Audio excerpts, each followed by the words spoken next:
ينفعنا بهم ويعيد علينا وعلى أولادنا وأحبابنا من بركات وصرهم وأنوار معظمهم ونفعنا بالدنيا والدنيا والآخرة. الفاتحة. أعوذ بالله من الشيطان الرجيم. بسم الله الرحمن الرحيم.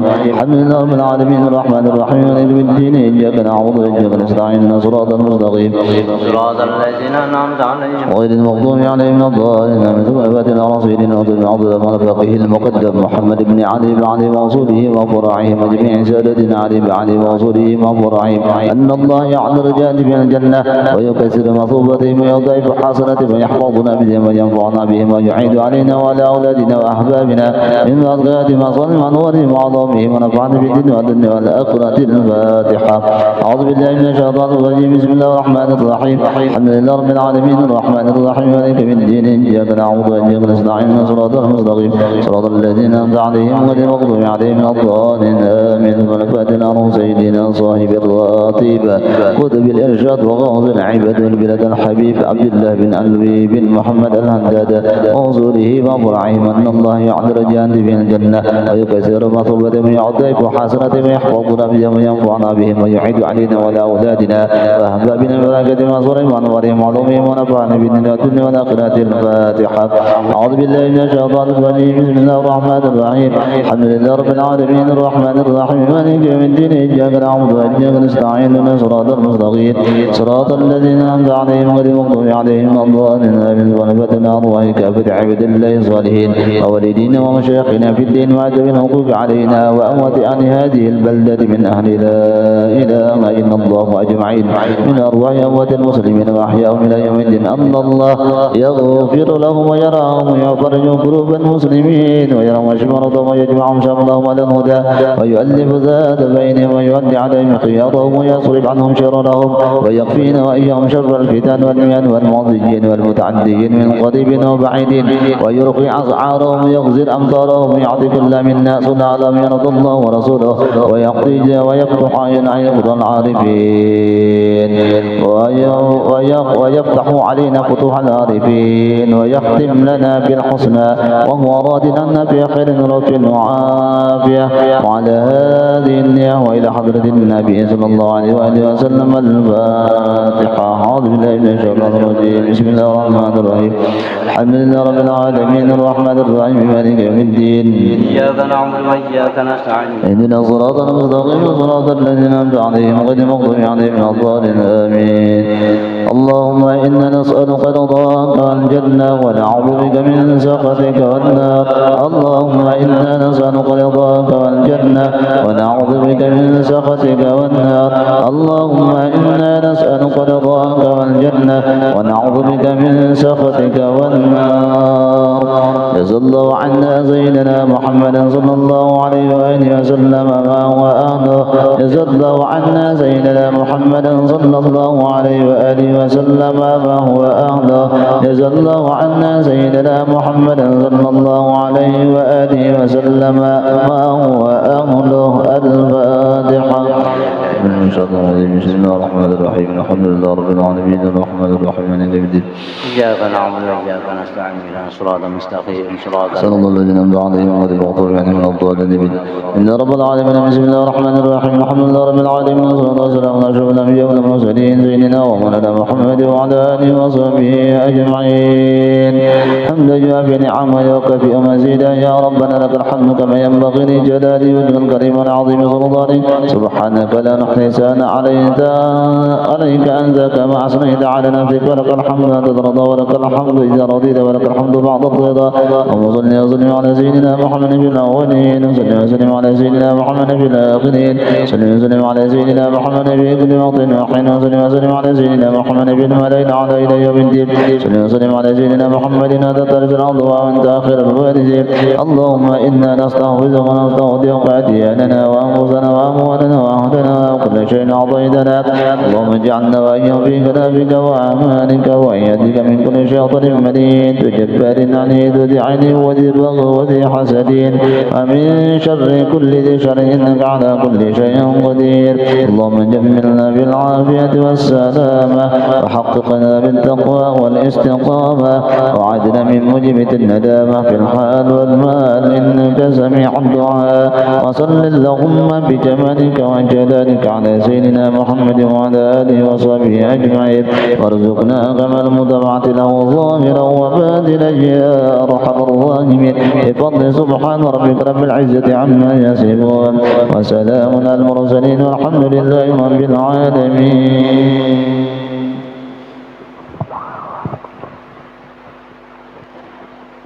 استغفر الله العظيم لي ولوالدي ولأصحاب الحقوق الواجبة علي ولجميع المسلمين والمسلمات والمؤمنين والمؤمنات الأحياء منهم والأموات. أستغفر الله العظيم لي ولوالدي ولأصحاب الحقوق الواجبة علي ولجميع المسلمين والمسلمات والمؤمنين والمؤمنات الأحياء منهم والأموات. أستغفر الله العظيم لي ولوالدي ولأصحاب الحقوق الواجبة علي ولجميع المسلمين والمسلمات والمؤمنين والمؤمنات الأحياء منهم والأموات. إلى حضرة سيدنا رسول الله محمد عبد الله وأنصار رسول الله والمهاجر مع رسول الله ثم إلى أرواح سيدنا المهاجر إلى الله أحمد بن عيسى ثم إلى أرواح سيدنا الفقيه مقدم محمد بن علي بعلوي وأصولهم وفروعهم ثم إلى أرواح الحبيب علي بن محمد الحسيني الحفزي ووالدينا ووالدهم وعمتنا وعمة المسلمين أجمعين وإلى حضرة النبي صلى الله عليه وسلم شر النبي. الفاتحة. أعوذ بالله من الشيطان الرجيم. بسم الله الرحمن الرحيم.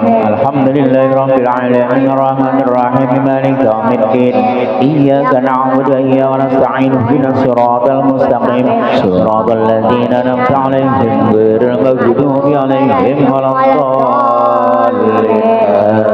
الضالين. فيا أيها الراجون منه شفاعة صلوا عليه تسليما تسليما.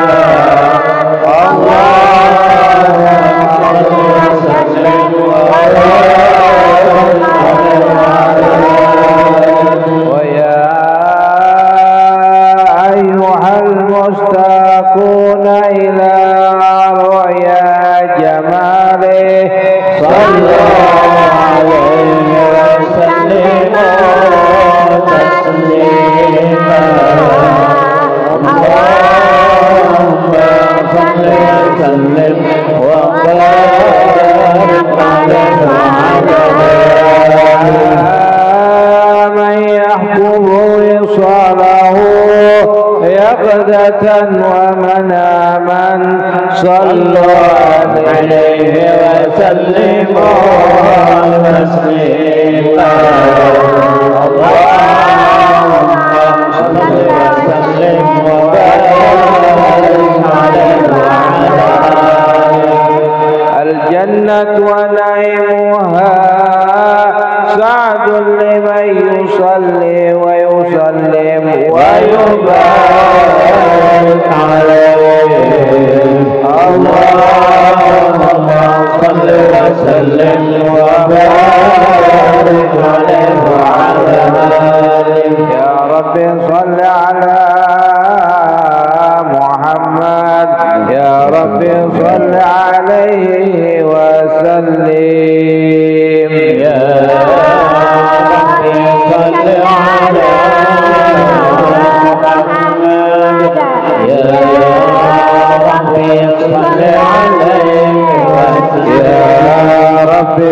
صل على محمد أشرف بدر في الكون أشراق يا ربي صل على محمد يا ربي صل عليه وسلم يا ربي صل على محمد أكرم داع يدعو إلى الحق يا ربي صل على محمد يا ربي صل عليه وسلم صل على محمد المصطفى الصادق المصدق يا ربي صل على محمد يا ربي صل عليه وسلم صل على محمد المصطفى الصادق المصدق يا ربي صل على محمد يا ربي صل عليه وسلم يا ربي صل على محمد أفضل من بالتقى تحقق يا ربي صل على محمد يا ربي صل عليه وسلم يا ربي صل على محمد من بالسخاء والوفاء تخلق يا ربي صل على محمد يا ربي صل عليه وسلم يا ربي صل على محمد بلغ كل مطلب يا ربي صل على محمد يا ربي صل عليه وسلم صل على محمد وجمع من الشمل ما تفرق يا ربي صل على محمد يا ربي صل عليه وسلم ربي صل على محمد وأصلح وسهل ما قد تعوق يا ربي صل على محمد يا ربي صل عليه وسلم يا ربي صل على محمد وآله ومن بالنبي توسل يا ربي صل على محمد يا ربي صل عليه وسلم يا ربي صل على محمد الفاتح وافتح من الخير كل مغلات يا ربي صل على محمد يا ربي صل عليه وسلم يا ربي صل على محمد وآله ومن بالنبي تعلق يا ربي صل على محمد يا ربي صل عليه وسلم يا ربي صل على محمد وآله ومن للحبيب يعساك يا ربي صل على محمد يا ربي صل عليه وسلم يا ربي صل على محمد ومن بحبل النبي توساك يا ربي صل على محمد يا ربي صل عليه وسلم اللهم صل وسلم وبارك عليه. أعوذ بالله من الشيطان الرجيم. لقد جاءكم رسول من أنفسكم عزيز عليه ما عنتم حريص عليكم بالمؤمنين رؤوف رحيم. صلى الله عليه وسلم. تولوا فقل حسبي الله لا إله إلا هو عليه توكلت وهو رب العرش العظيم.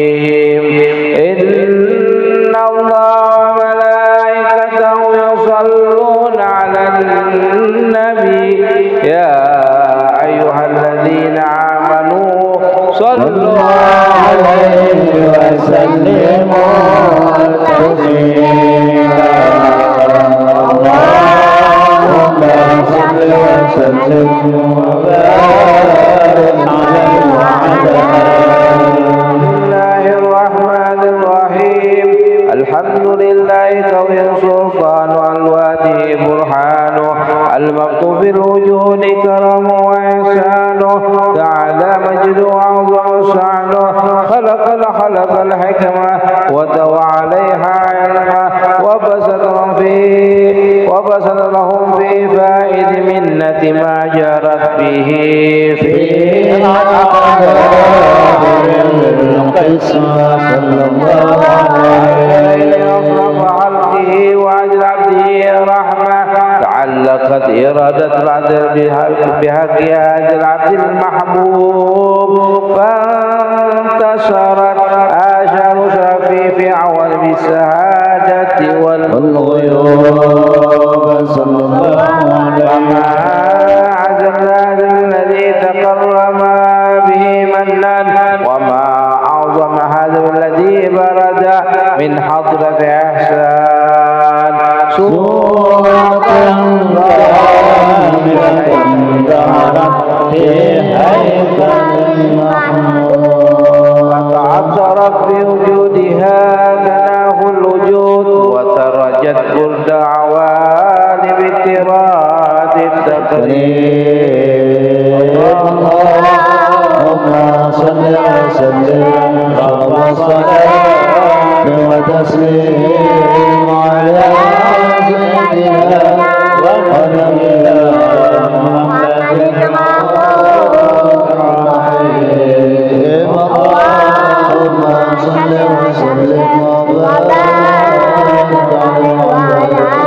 عليه. أشهد أن لا إله إلا الله وحده لا شريك له شهادة تعرف بها اللسان عما كتبناه جنا من التصديق بها والإجعال تسمد بها بالصدور من الإيمان قواعد وتله على أهل اليقين من سر ذلك الإجعال وتصديق سواهده وأشهد أن سيدنا محمد عبد الصادق بقوله وفعله والمضانع لله ما أمره بتبليغه بخلقه من فراده ونفله عبد أرسله للعالمين بصيرا ونذيرا فبلغ الرسالة وأدى الأمانة وهدى الله به من الأمة بشرا كثيرا فكان بالجمل جليل المبصرين صراطا وقمرا منيرا فما عجبها من منة أكرم الله بها على البشر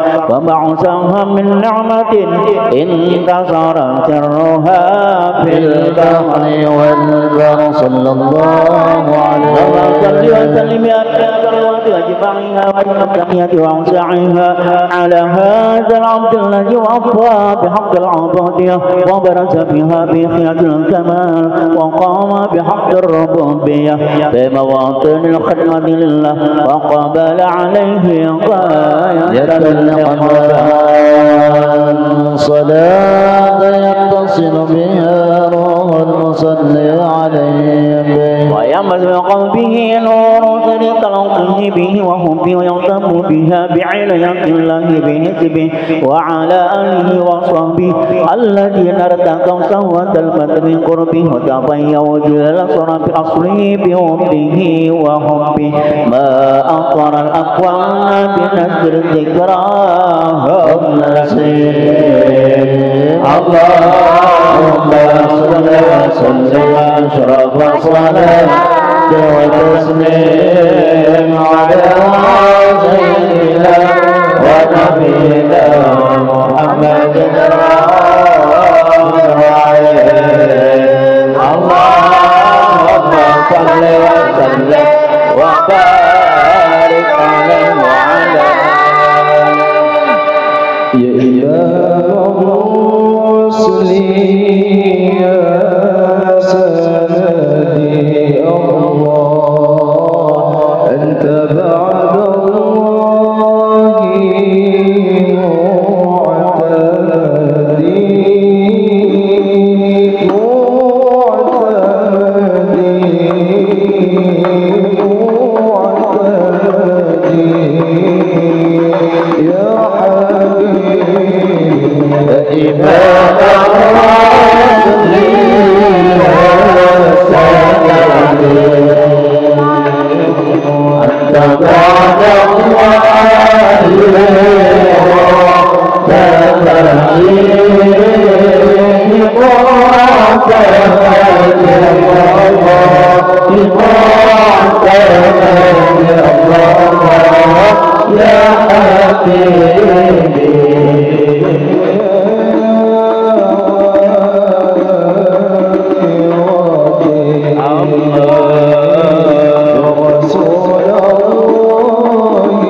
بعد الله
Allah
الفكرة المكنونة والجوهرة المسونة والكون كله يسبي ويمسي بسرور وابتهاج بقرب جري شرك هذا السراج والعيون متصرفة إلى الرؤوس متسيقة إلى ارتقاء جواهر كنوز وكل دابة القريش نطقت بفصيح العبارة وأعلنت بكمال البشارة وما من حمل حملت في ذلك العام إلا تسبيحا بهذه الغلام من بركات وسعادة هذا الإمام صلى الله عليه ولم تزل الأرض والسماوات متدمخة بعتق الفرح ولقد تشعر بالبريات بالرزق من عالم الخفاء إلى عالم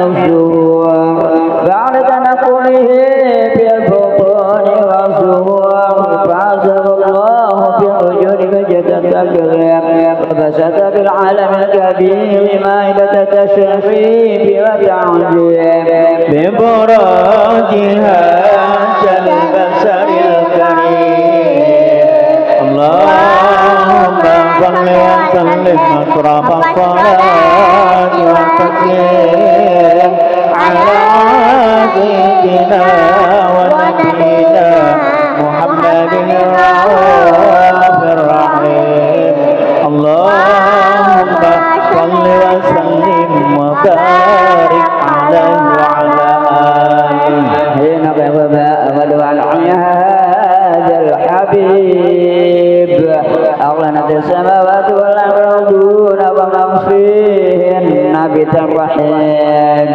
فأنت الوجود الإلهي على أهل الوجود تسجد وألسنة الملائكة بتبشير للعالمين تعجب سبحان الله والحمد لله ولا إله إلا الله والله أكبر سبحان الله والحمد لله ولا إله إلا الله والله أكبر سبحان الله والحمد لله ولا إله إلا الله والله أكبر والقدرة كشفت من هذا المستور ليبرز نوره صلى الله عليه وسلم كاملا في عالم الظهور نورا فاق كل نور صلى الله عليه وأنفذ الحق حقا على من أتم الله عليه النعمة من خواص الأمة أن يحضر عند وجعه أمة تأنيس لجنبها المسعود ومشقة لها في هذا السماء الممدود صلى الله عليه حضرت بتوفيق الله سيدة مريم وسيدة آسيا ومعهما من أمر العين ما انقسم الله له من الشرب بالقسمة الوافية فأتى الوقت الذي كتب الله على حضوره وجود هذا المولود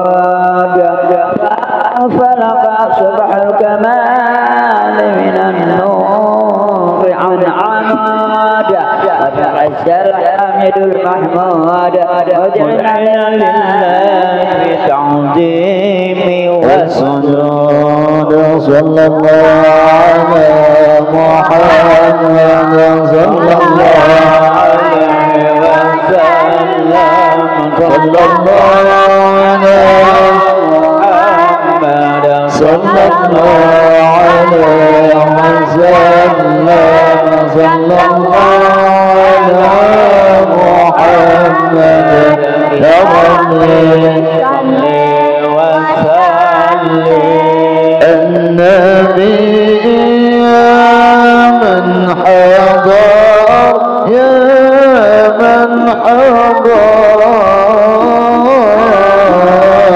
النبي زين البشر زين البشر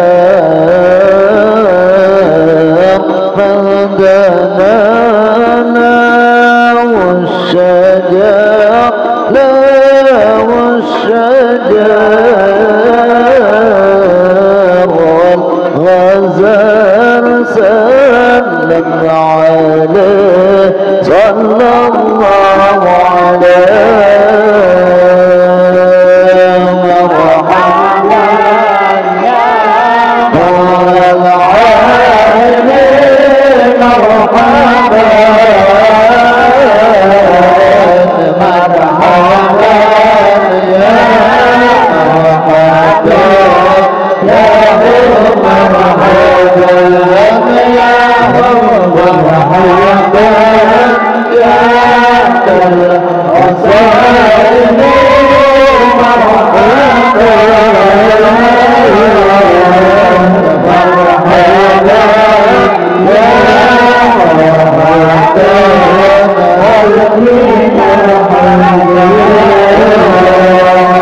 العروس ذاك العروس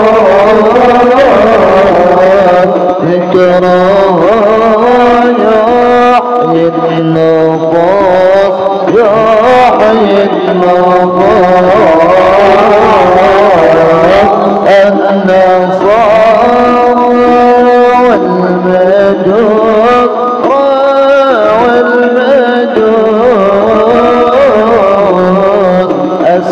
أسلموا بين يديه صلى الله عليه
صلى الله عليه. مولانا الشافعي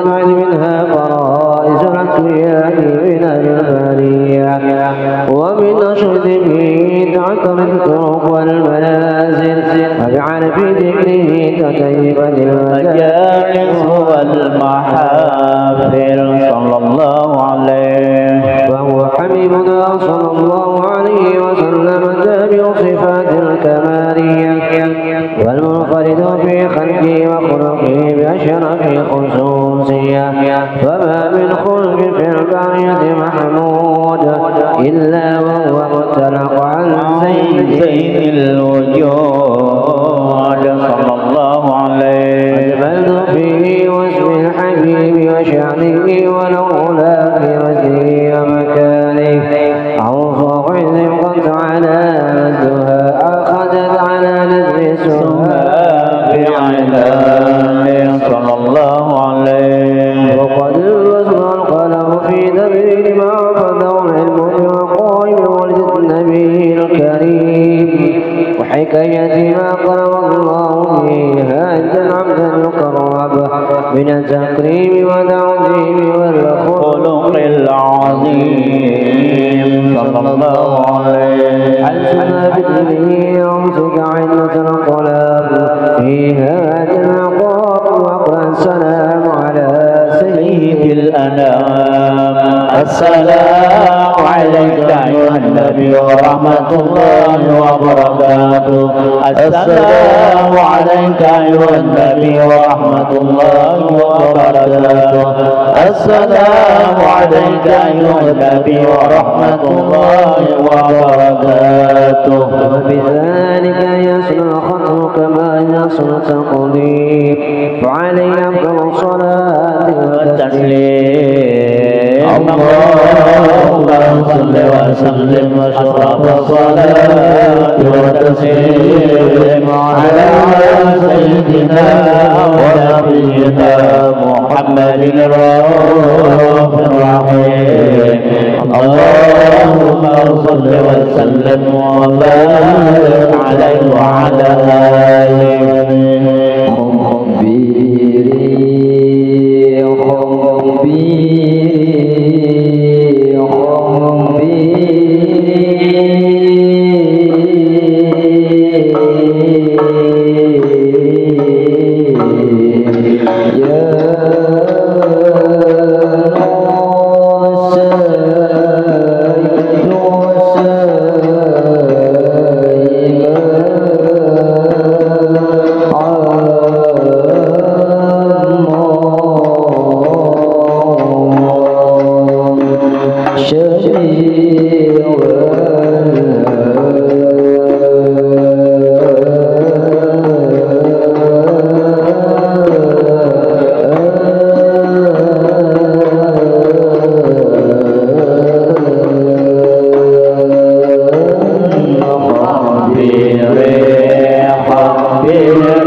اللهم صل وسلم وبارك عليه وعلى آله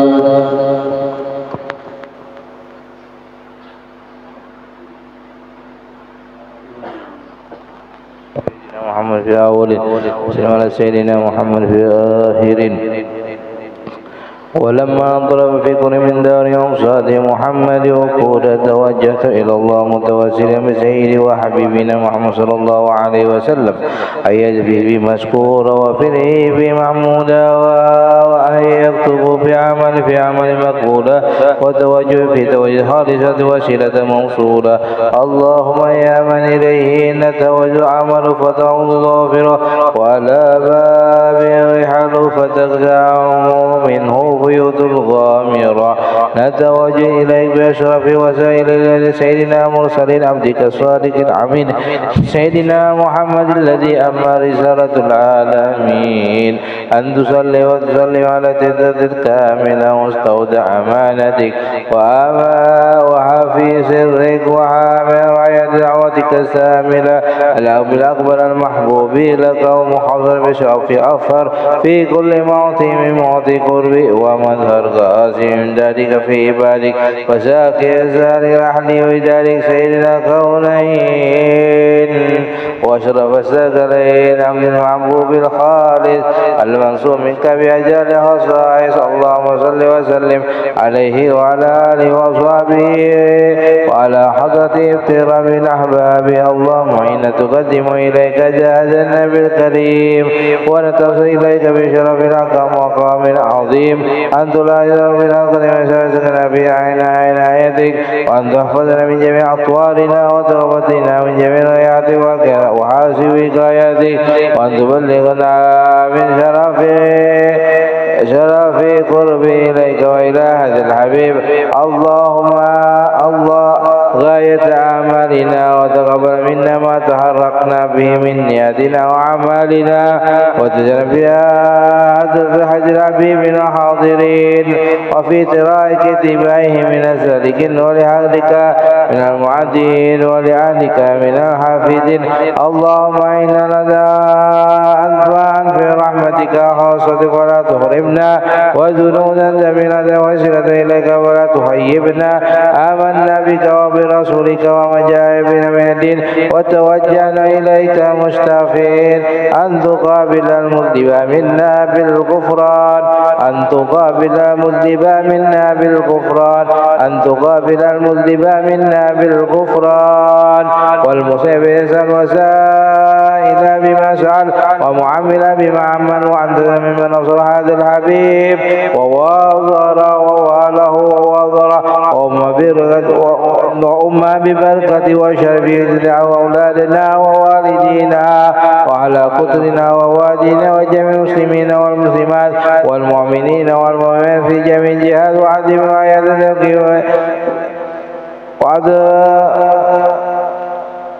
وعدم راية الدين كوي في جميع الأطوار منصورة ومع الإسلام والإيمان بأهلها معمورة معنا وزورا. واغفر اللهم قربة المكروبين واقضي دين المدينين واغفر للمذنبين وتقبل توبة التائبين وانصرنا رحمتك على عبادك المؤمنين أجمعين وفي شر معتدين والظالمين وفي العدل والحق من جميع نوار وإذهم بتعيد منك ونصر على معايد من المنافقين والكفار.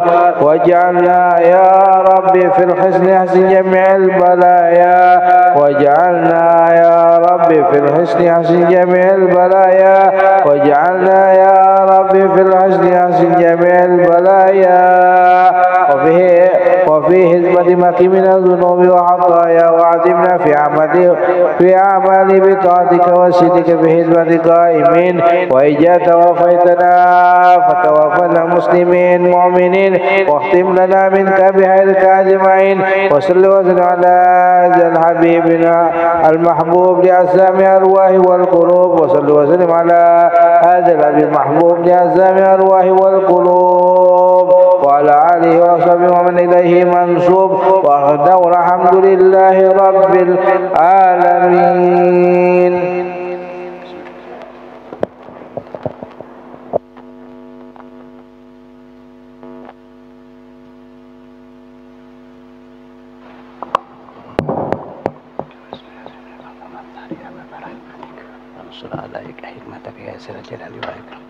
Assalamualaikum warahmatullahi wabarakatuh. Bismillahirrahmanirrahim. Alhamdulillahirabbil alamin. Wassalatu wassalamu ala asyrafil anbiya'i wal mursalin sayyidina wa maulana Muhammadin wa ala alihi wa ashabihi ajma'in, amma ba'd. Yang terhormat para habaib dan syaraib, wabil khusus Habib Muhammad bin Abdul Hayy Assegaf, dan juga para alim ulama, guru-guru agama, tokoh-tokoh masyarakat, hadirin rahimakumullah. Marilah kita sama-sama memanjatkan rasa puji syukur kehadirat Allah Subhanahu wa taala yang telah memberikan taufik, hidayah serta inayah sehingga kita dapat bersama-sama di tempat yang penuh berkah dan rahmat ini. Semoga Allah Subhanahu wa taala dengan berkah kita berkumpul di tempat ini, Allah Subhanahu wa taala akan mengampuni dosa-dosa kita, dosa kedua orang tua kita, dosa guru-guru kita, dosa sanak saudari kita, dan juga dosa jiran tetangga kita. Amin ya rabbal alamin. Salawat dan salam semoga selalu terlimpah dan tercurah kepada baginda Nabi besar Muhammad sallallahu alaihi wasallam, kepada keluarga beliau, sahabat, tabi'in dan tabi'at sampai hari kiamat nanti. Ucapan ampun dan maaf kiranya apa yang ulun sampaikan ada terdapat berupa salah dan khilaf. Sekali lagi ulun banyak-banyak minta ampun dan maaf. Qala musannif rahimahumullahu wa nafa'ana bi'ulumihi fid dharaini amin. Wal maqalatu sabi'atu wal ishrun an Sa'd bin Hilal rahimahumullah, yang artinya makalah yang ke-27 dari Sa'id bin Hilal rahimahumullah. Dari Sa'id bin Hilal, ujar beliau, innal abda iza aznaba manallahu ta'ala ay an'ama alaihi bi arba'i khisalin, yang artinya sesungguhnya seorang hamba apabila dia melakukan dosa, apabila seorang hamba apabila dia melakukan satu dosa, maka Allah tetap memberikan kenikmatan dengan 4 perkara. Apabila kita melakukan hal maksiat atau yang mendatangkan perbuatan kita itu dosa, maka Allah masih tetap memberikan kenikmatan kepada kita dengan 4 kenikmatan. Ujar Sidin yang pertama, la yahjabu anhu ar-rizqa la yamna'uhu minar rizqi. Apabila kita seorang hamba melakukan sebuah dosa, maka Allah tidak menghijab akan rezeki kita. Allah tidak menghalangi akan memberikan rezeki kepada kita. Kita berbuat dosa, dengan kebaikan Allah, Allah tetap memperhatikan kita, yaitu dengan memberikan akan rezeki kepada kita.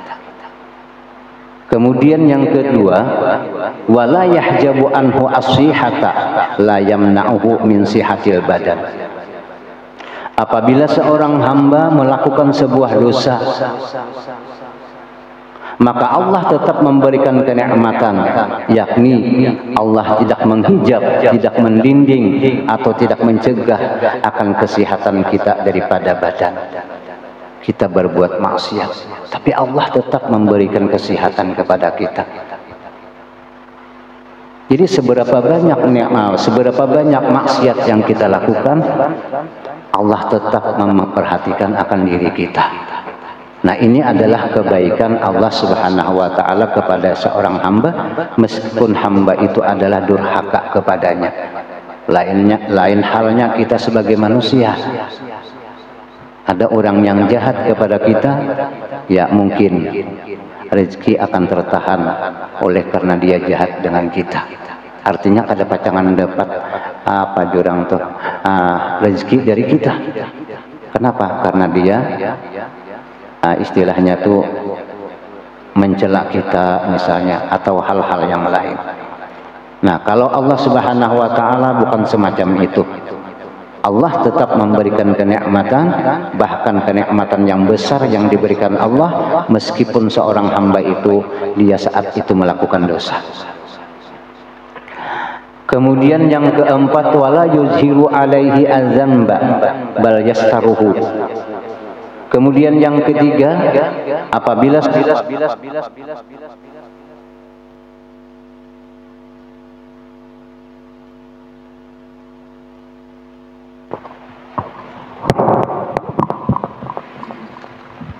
apabila seorang hamba melakukan dosa, maka Allah tidak akan menampakkan atas dosa tersebut, bahkan Allah tutupi akan dosa yang kita lakukan.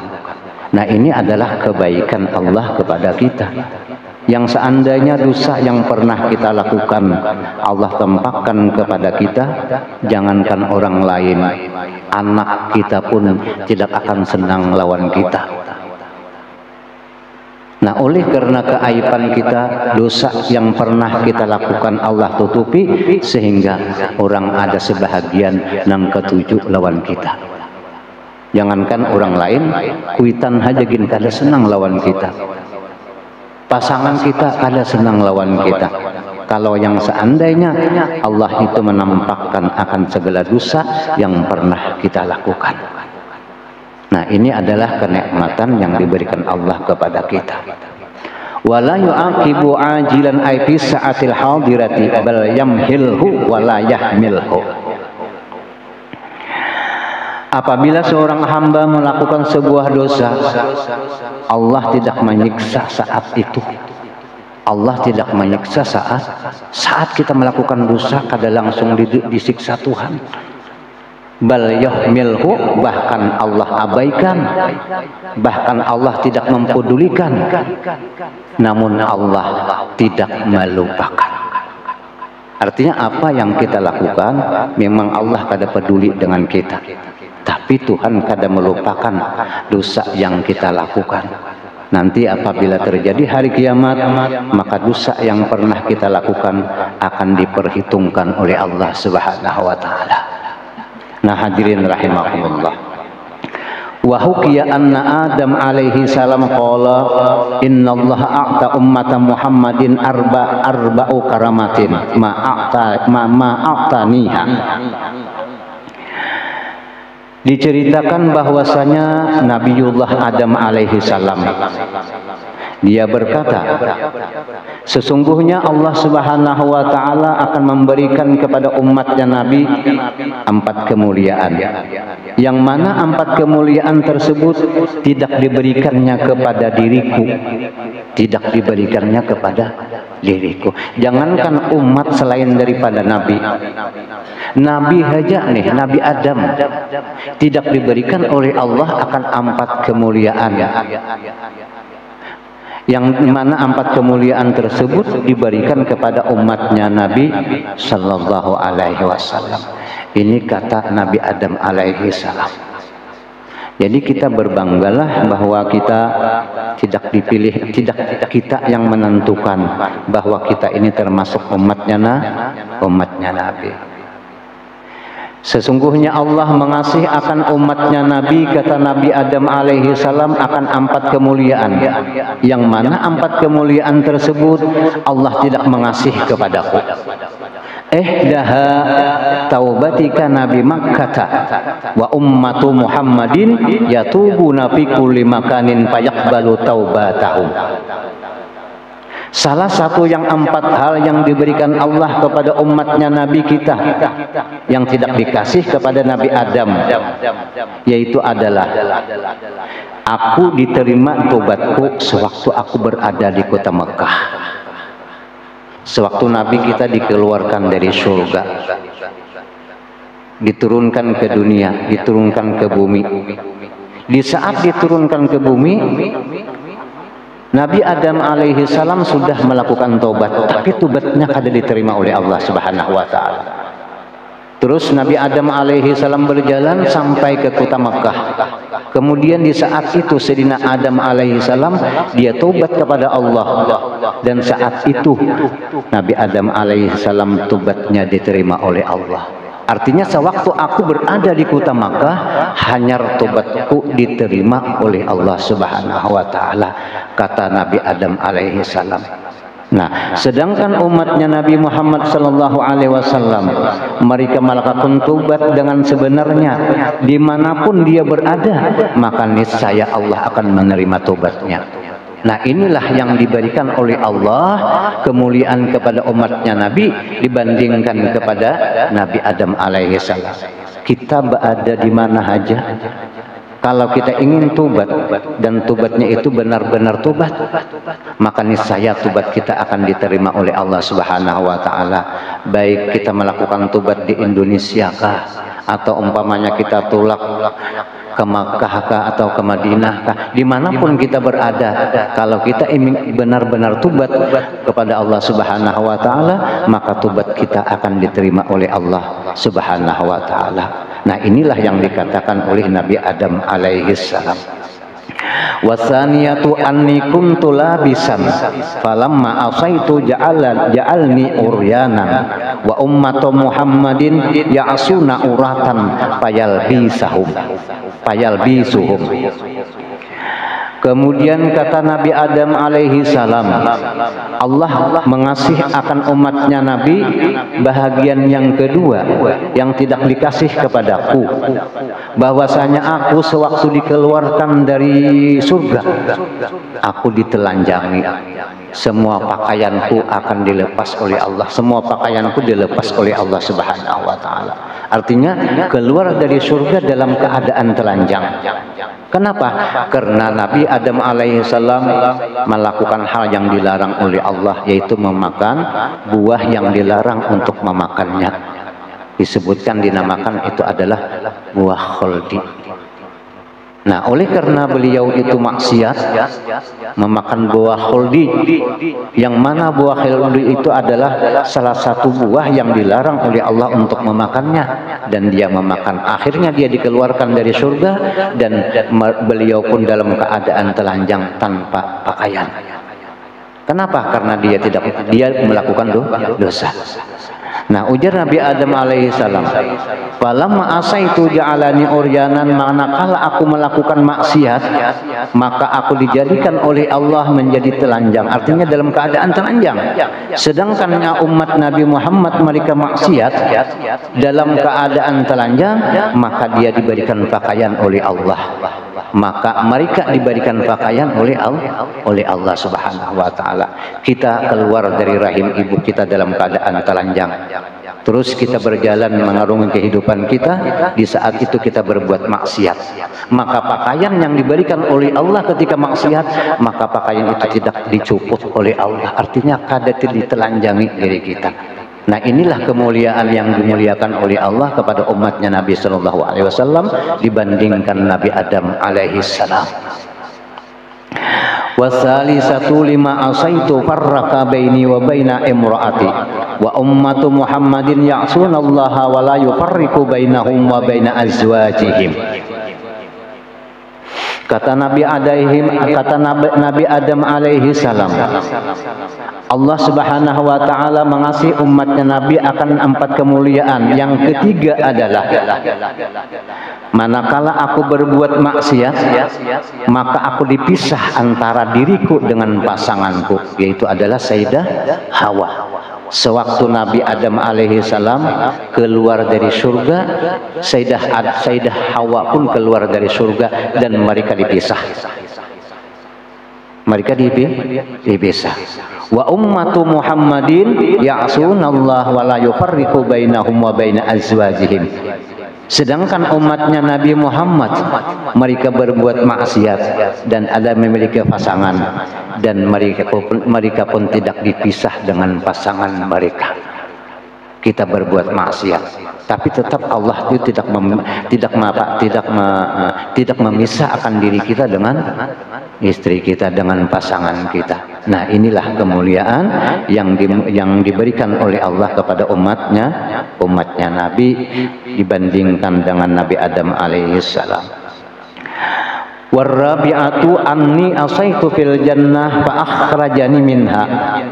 wa ummatu Muhammadin ya'sunallaha ta'ala kharijul jannah fayadkhuluhum fiha iza tabu. Adapun yang keempat, Allah akan mengasih kepada umatnya Nabi 4 kemuliaan, yang mana 4 kemuliaan tersebut tidak dikasih kepadaku, kata Nabi Adam. Ketika aku berbuat maksiat itu di dalam surga, maka Allah keluarkan aku dari surga tersebut. Sedangkan umatnya Nabi Shallallahu Alaihi Wasallam, mereka itu keluar dari surga, kemudian mereka pun dimasukkan oleh Allah. Mereka melakukan maksiat di luar daripada surga, kemudian apabila mereka mau tobat, Allah akan memasukkan ke dalam surga. Kan Nabi Adam itu dikeluarkan dari surga karena dia berbuat maksiat.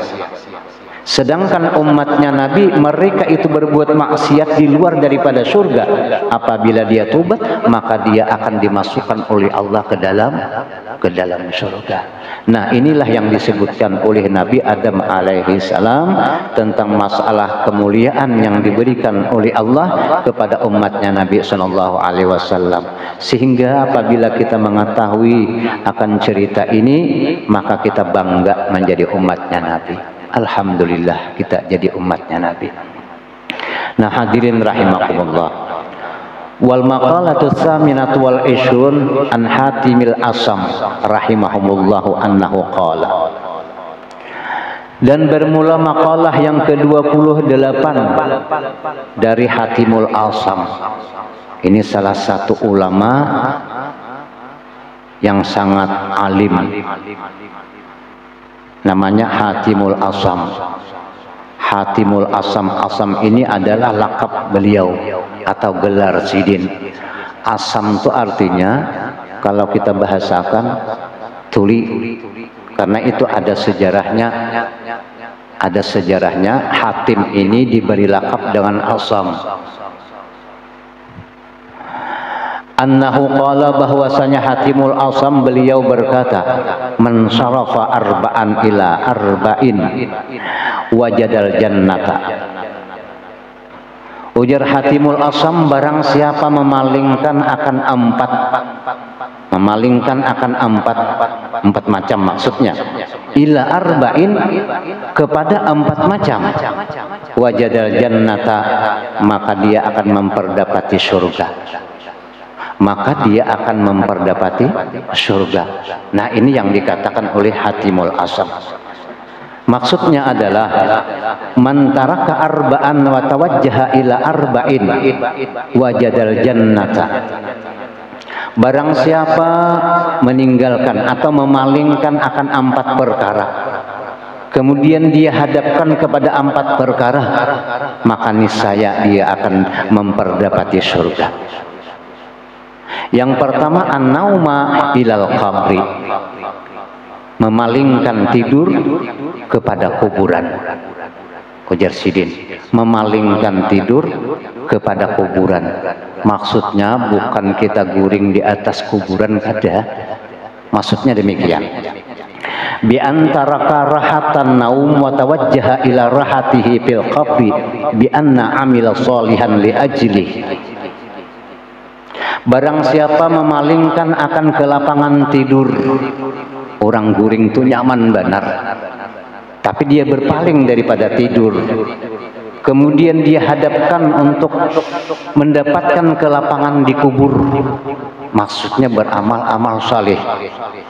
Tidur itu dipalingkannya kepada amal saleh, maka niscaya dia akan mendapatkan kedamaian di alam kubur.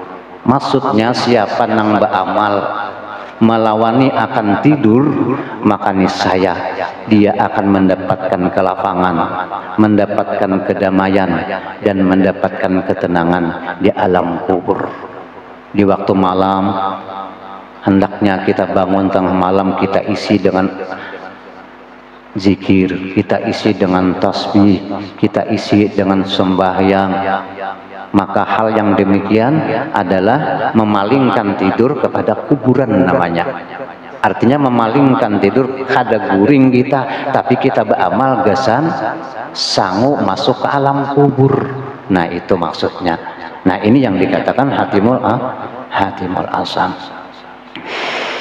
Kemudian yang kedua kata beliau wasyahwata ilal jannah, dan memalingkan syahwat ke bawah.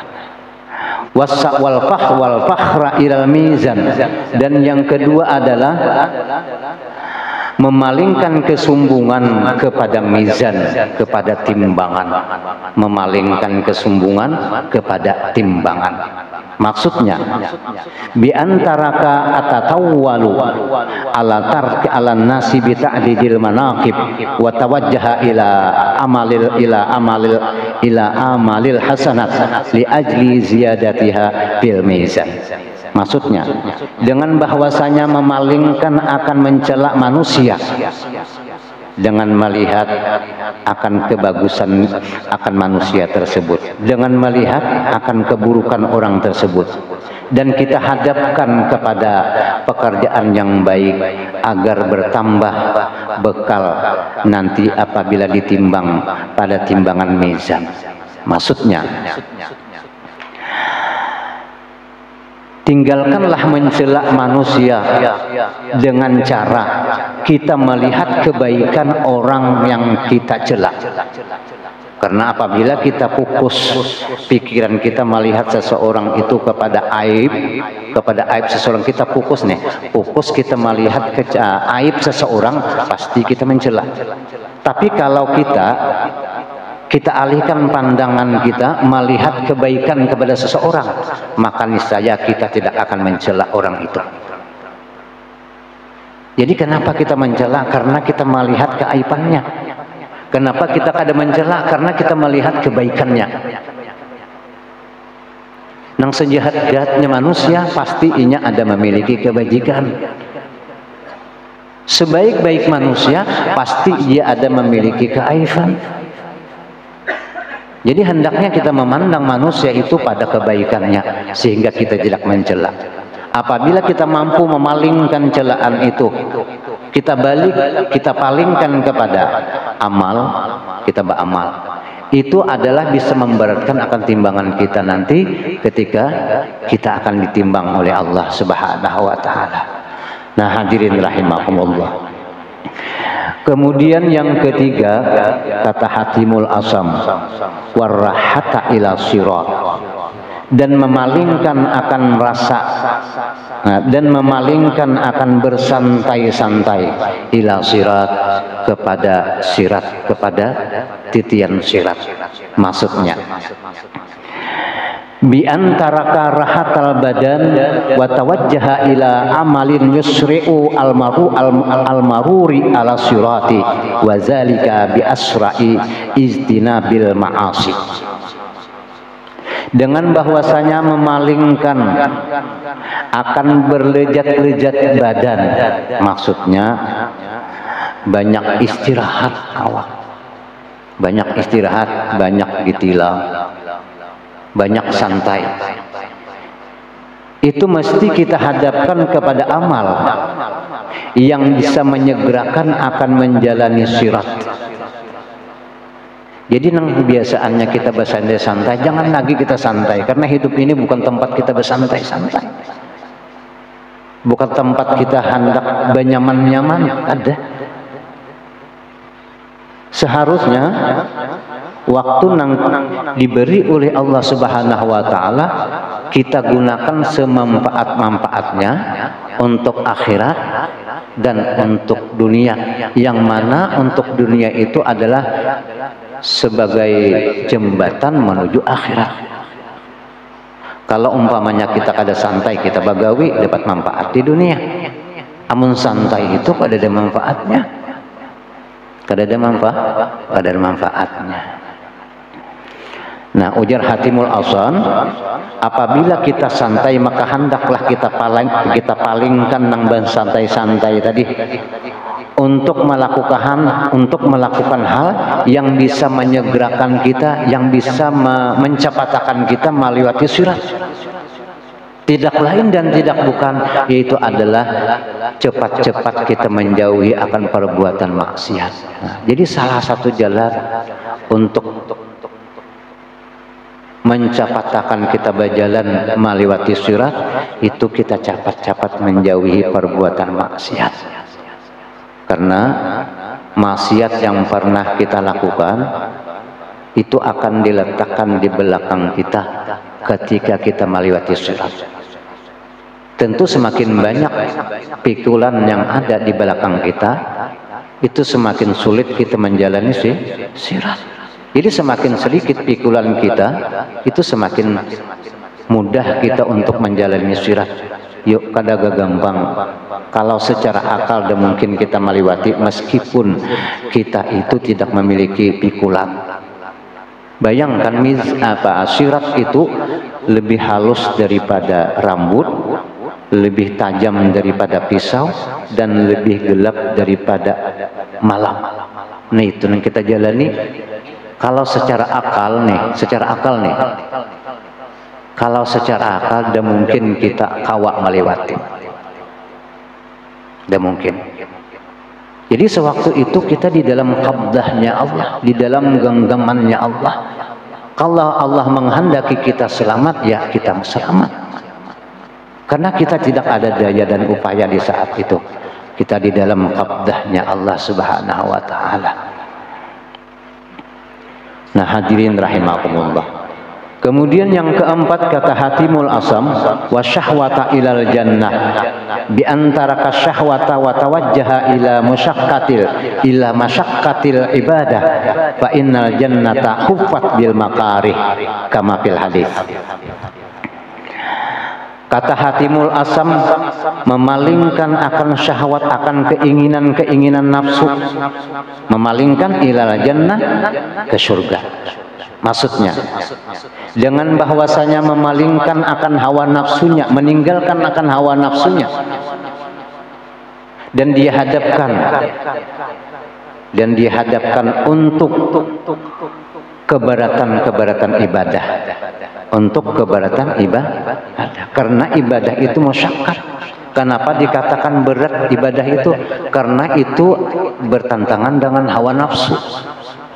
Sembahyang itu ibadah, itu adalah bertentangan dengan hawa nafsu. Berat benar kita menggawi. Amunnya kada kawa melawani hawa nafsu, ya jelas kita kada kawa sembahyang. Jadi hawa nafsu itu kita tinggalkan dan kita hadapkan untuk melakukan kamusakkatan akan keberatan ibadah.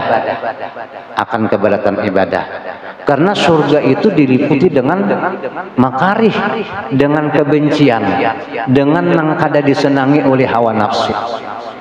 Nah, sesuai dengan yang di dalam kitab ini menyebutkan, wa innal jannata huffat bil makarih, maka sesungguhnya surga itu huffat, artinya diselimuti, bil makarih, dengan sesuatu yang kada disenangi oleh hawa nafsu. Jadi hawa nafsu itu adalah salah satu yang bisa menghalangi kita untuk melakukan ibadah.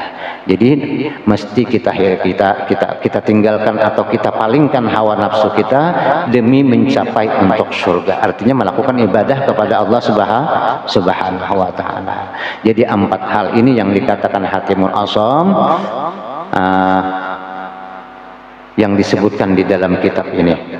Nah kemudian wal maqalatu tasyatu wal ishrun an Hamid al-Lafaq radhiyallahu anhu qala. Makalah yang ke-29 daripada Hamid al-Lafaq rahimahumullah, bahwasanya Hamid al-Lafaq berkata, arba'atun minal umuri talabnaha fi arba'atin minal masaliki fa akhtana turuqaha aitil kal umuril arba'ati fawajadnaha fi arba'atin ukhra. Kata Hamid al-Lafaq, ada 4 daripada perkara yang kita cari akan perkara tersebut pada 4 jalan.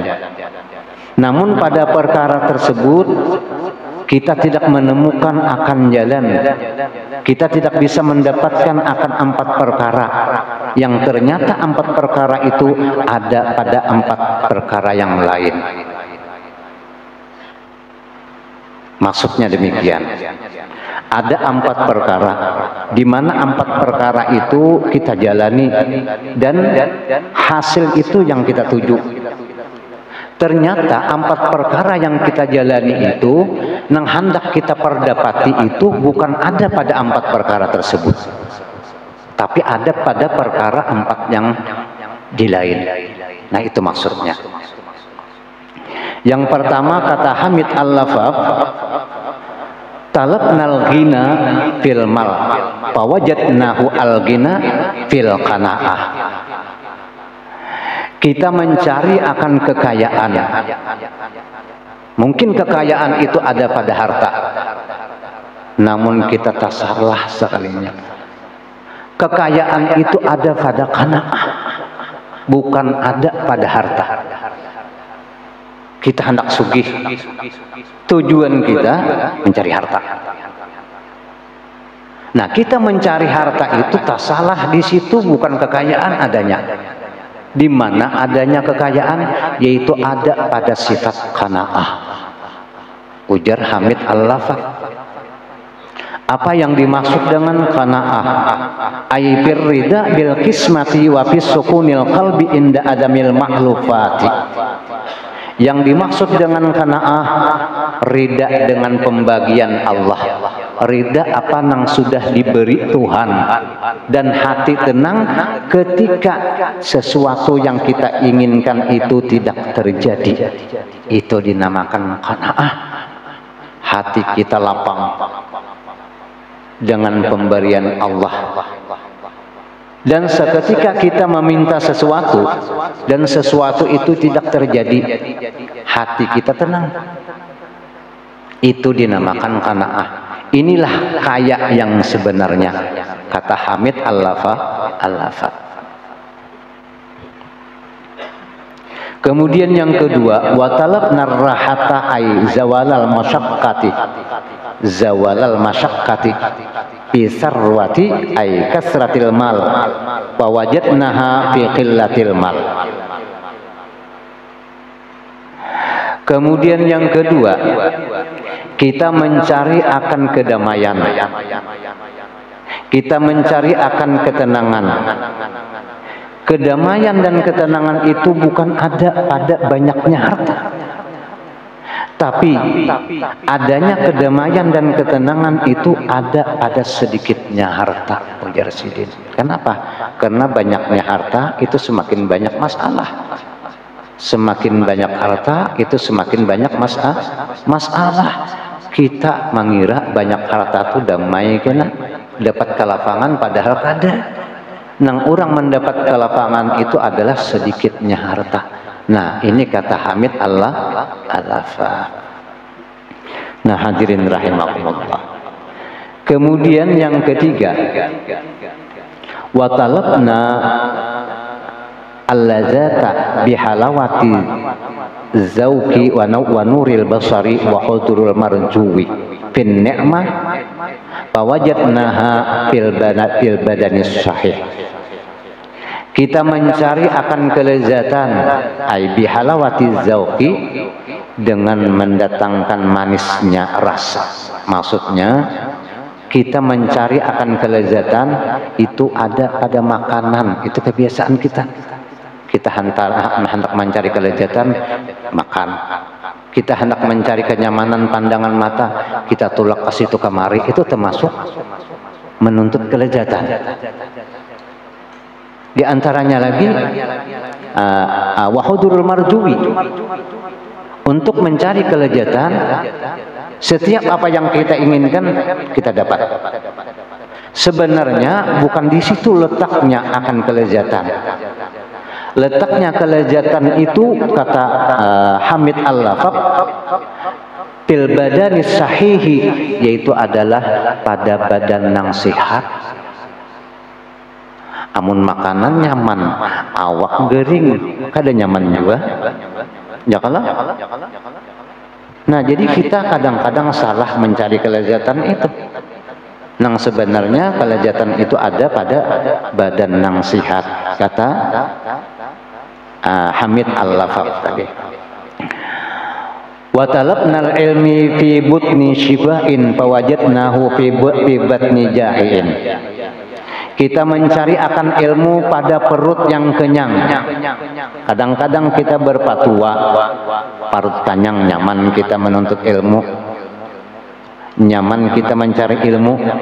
Sebenarnya nyamannya mencari ilmu itu bukan ada pada perut kenyang, tapi ada pada perut yang lapar. Ada pada perut yang lapar. Karena apabila perut kita itu kosong, kita memikirkan suatu hal tentang masalah ilmu, itu lebih mudah, lebih cepat terbukanya, lebih cepat kita memahaminya ketika perut kita itu kosong. Wa binushatin wa talabna rizqa fil ardi fawajadnahu fis samaa'i maqsuman fis sama. Dan kita mencari akan rezeki di permukaan bumi. Oh, ternyata rezeki itu adalah datangnya, kita temui itu ada pada langit. Ai maqsuman fis sama, memang sudah dibagi oleh Allah Subhanahu wa taala fis sama, di langit. Artinya harta apa? Artinya rezeki yang kita terima itu memang sudah pembahagian dari Allah Subhanahu wa taala, tidak kurang dan tidak lebih. Artinya sudah terdahulu sebelum diciptakan diri kita, rezeki itu sudah ditetapkan oleh Allah Subhanahu wa taala. Ikam hari ini rezeki sekian jumlahnya, besok rezeki sekian jumlahnya, itu sudah ditetapkan oleh Allah Subhanahu wa taala di masa azali, di masa dahulu, tidak ada awalnya. Jadi sebenarnya kita hidup ini hanya menjalani yang sudah digaris besari oleh Allah Subhanahu wa taala pada azal. Jadi kalau kita memandang ke sana, tentu kita hidup menjadi tenang. Kenapa? Karena rezeki itu akan didatangkan oleh Allah selama kita masih Allah menghendaki hidup. Selama kita dikehendaki oleh Allah hidup, maka selama itu juga rezeki pasti akan datang kepada kita. Nah, hadirin rahimakumullah. Wal maqalatus salasun wallahu a'lam bissawab. Nah, mungkin sampai di sini ulun menyampaikan. Mudahan apa yang ulun sampaikan ini ada manfaatnya. Salah hilaf mohon dimaafkan. Billahi taufiq wal hidayah. Assalamualaikum warahmatullahi wabarakatuh. Al-Fatihah. A'udzu billahi minasyaitonir rajim. Bismillahirrahmanirrahim. Bismillahirrahmanirrahim. Iyyaka na'budu wa iyyaka nasta'in ihdinas siratal mustaqim siratal ladzina an'amta 'alaihim ghairil maghdubi 'alaihim waladdallin.